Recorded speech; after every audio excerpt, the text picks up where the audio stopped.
अस्सलाम वालेकुम, मैं हूं नूरुल आरफीन सिद्दीकी और आप देख रहे हैं आरफीन नामा। एक मरतबा फिर तब्दीली वाले बाबा ने अवाम पाकिस्तान को, मेरे पाकिस्तानियों को हंसने का नादिर और नायाब मौका फराहम करते हुए 180 डिग्री बल्कि शायद 360 डिग्री का यू टर्न ले लिया है। लेकिन यू टर्न तो सियासत है, इंटेलेक्चुअलता है, स्मार्टनेस है। वजीर आजम हाउस को अब यूनिवर्सिटी ना बनाने का फैसला किया गया है 3 साल बाद। वजीर आजम हाउस को यूनिवर्सिटी बनाएंगे। वजीर आजम हाउस को यूनिवर्सिटी बनाने चले थे। कितने ग्रेजुएट्स अब तक निकले हैं नहीं मालूम। ये एक तिफले मकतब जो हम पे मुसल्लत किया गया है, वही हमारी जो है वो दिन ताक करने में लगा हुआ है अपनी। और अनाड़ी का वो है ना, अनाड़ी का खेलना, खेल का सत्यानाश, खेलने की जगह कुछ और कहना तो समझ लो। 3 साल हो गए इसको, अब 3 साल बाद इसको समझ में आया कि अबे ये नहीं करना, इसको कुछ और बनाते हैं। अब क्या है, इसको कमर्शियल पर्पस के लिए यूज करेंगे। इसमें इवेंट्स होंगे, इसमें सेमिनार्स होंगे, वर्कशॉप्स होंगे, सिंपोजियम्स होंगे, बहुत बड़े बड़े इवेंट्स होंगे, कॉर्पोरेट इवेंट्स होंगे। ओके, इसका भी एक पहलू है, इस पर बाद में आता हूं। लेकिन भाई किन अनाड़ियों की सरकार है भाई?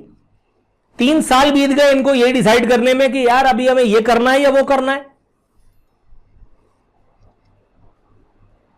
कौन इनको लेकर के आया यार? कहां से आए ये? किधर? ऑक्सफोर्ड की तो मैं मुंह से मेरे को ऑल फॉल निकलता है। मैं ऑक्सफोर्ड को सू करना चाहता हूं, पहले इतने पैसे आ जाएं फिर करूंगा। ऑक्सफोर्ड को मैं सू करूंगा। ये बिलावल और इमरान खान जैसे प्रोडक्ट हैं तुम्हारी। बारिश आटा है तो पानी आटा है। और दूसरा ये ओफ दरख्त रात में कार्बन डाइऑक्साइड ऑक्सीजन खारिज कर रहे थे। जर्मनी और जापान करीब हैं, साल में 12 मौसम होते हैं। कौन है भाई ये? किसकी प्रोडक्ट है? पता तो सबको है, बता तो कई दफा, बल्कि हजारों दफा मैं भी चुका हूं। अब इस वीडियो में नहीं बताऊंगा तो कौन मर जाएगा। आगे बढ़ते हैं।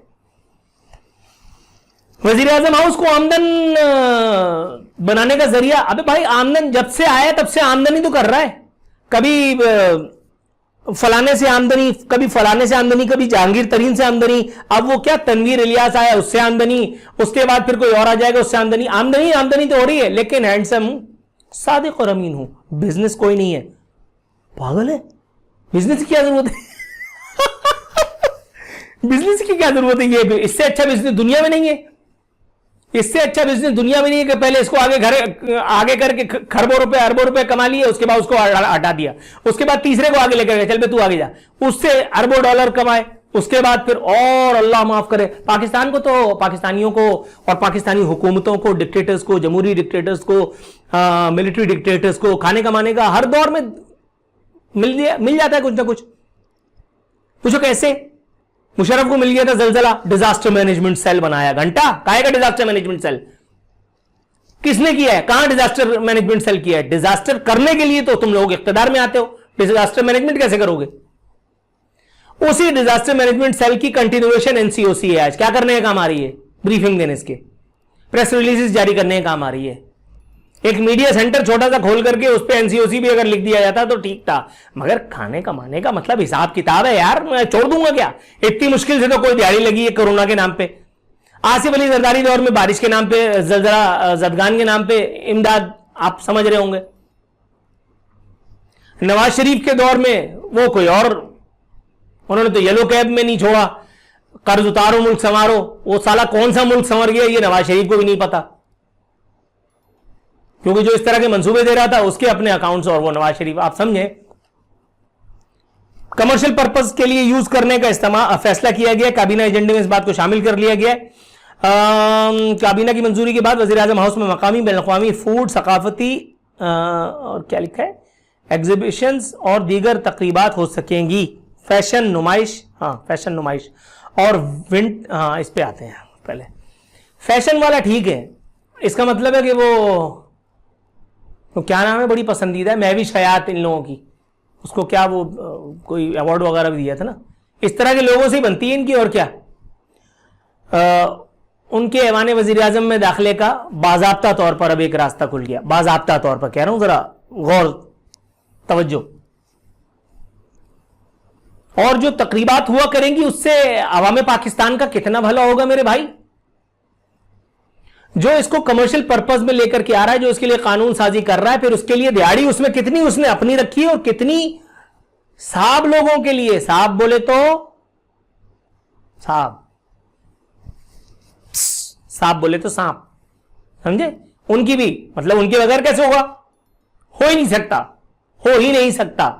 विंटेज गाड़ियों की नुमाइश, उससे भी आमदन की तजवीज जो है वो जेर गौर है। अब आप बताइए, जिस मुल्क में ऐसे अनोखे लाडले हुकूमत में हों, अखराजात कम करने के लिए वुज़रा की फौज जफर मौज को घर बिठाने के बजाय, उनको बेरोजगार करने के बजाय, जिसने अरबों खरबों को खड़े होकर के बोलते हैं मुराद सईद और असद उमर और फवाद चौधरी और शहरियार अफरीदी और पता नहीं कितने सारे, सबकी जुबान पे बस यही टेंटे टेंटे हैं जो इमरान खान ने बताया कि नवाज शरीफ ने अरबों रुपए लूट लिए, आसिफ जरदारी ने खरबों डॉलर। इनके बच्चों को खा जाओ, इनके घर मकानात, इनके बंगलोज, इनके विलाज, इनके बम प्रूफ महलात को नीलाम करो।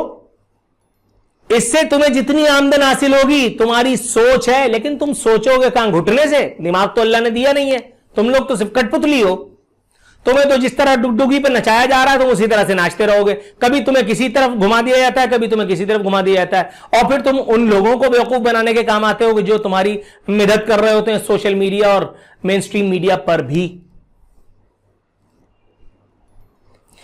ज़राए के मुताबिक आला सतह की सिफारती तकरीबात और सेमिनार्स भी पीएम हाउसेज में हुआ करेंगे। वज़ीर आज़म हाउस का ऑडिटोरियम, 2 गेस्ट विंग्स और लॉन किराए पर दिए जा सकेंगे।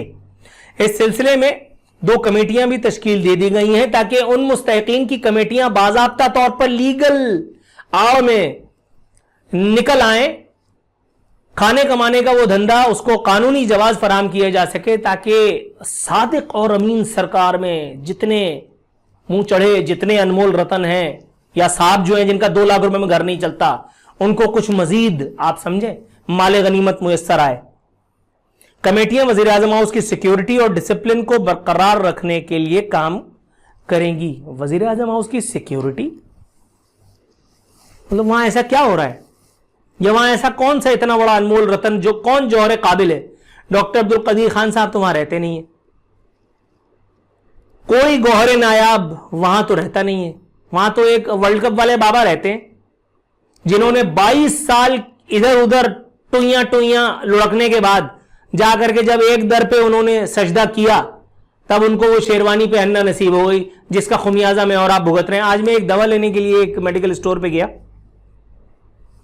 तो जब मैंने उनको पैसे दिए और वो मेरी नजर पड़ी, शोकेस पे लिखा हुआ था मेडिसिन बहुत महंगी हो चुकी हैं, डिस्काउंट के लिए इसरार ना कीजिए, अफाका ना होने की सूरत में वर्ल्ड कप 1992 की झलकियां देखिए। मैं हंस पड़ा। मतलब इससे बड़ा जूता कोई क्या मारेगा, लेकिन जूता लगेगा ये उनको जिनमें आया शर्म होगी, जिनमें गैरत का मादा होगा। जो बेशरम हो, बेगैरत हो, जो सिर्फ हराम खा करके जो है वो मुस्टंडे हुए चले जा रहे हो, जिनकी गर्दन मोटी होती चली जा रही हो, जो सिर्फ कौम को चे बनाने के काम आ रहे हो, चुगत बनाने के, वो फिर वही हदीस दोबारा बता देता हूं भाई, कौन सा मैं कम हो जाऊंगा, लेकिन बात को वैलिड करना जरूरी है। नबी करीम सल्लल्लाहु अलैहि वसल्लम का इरशाद पाक है कि जब तुम हया ना करो तो फिर जो चाहे करो, तो फिर भी तुम भी जो चाहे करो, तकरीरें करो, आवाम को अपनी तस्बीह दिखाओ। बेनजीर भी ऐसी तस्बीह पढ़ती थी, बकौल मीर मुर्तजा भुट्टो के आयतल कुर्सी नहीं, इस पर सिर्फ कुर्सी कुर्सी कुर्सी कुर्सी पढ़ा जाता है। ये भी एक छोटी सी तावीज, क्या वो लेकर के वो छोटा सा वो तस्बीह, और चलते हैं लोगों को बेवकूफ बनाने। अबे तुम्हारी जाती खजाइल से मुझे क्या लेना देना, आई डोंट केयर। तुम डिलीवर क्या कर रहे हो, तुम डिलीवर करने की पोजीशन में क्या हो, मुझे उससे सरोकार है। और मुझे पता है कि तुम डमी हो, मुझे पता है कि तुम सिर्फ दिखावे के लिए हो। ये वजीर आजम हाउस का अभी ये फप्ती तुमने कसी है कि अब हम इसको कमर्शियल यूज में लेकर के आएंगे, सोच बड़ी अच्छी है, लेकिन दर हकीकत ये भी हुब्बे अली नहीं बुग़्ज़े मुआविया, ये भी पैदागिरी का एक दर खोलने की कोशिश है। पेट्रोल बहरान में से कमाया, चीनी बहरान में से कमाया, फलाने में से कमाया, ढिकाने में से कमाया, मेडिसिन बोरान में से कमाया, आटे बोरान में से कमाया, और अब इस आड़ में कमाओगे और रहोगे सादिक और अमीन, क्योंकि वो बोना, वो माइकल जैक्सन तुम्हें सादिक और अमीन क्या गया था, क्योंकि तुमने उसकी 10 लाख पेंशन जो अप्रूव करनी थी। सब धंधा है पर गंदा है ये।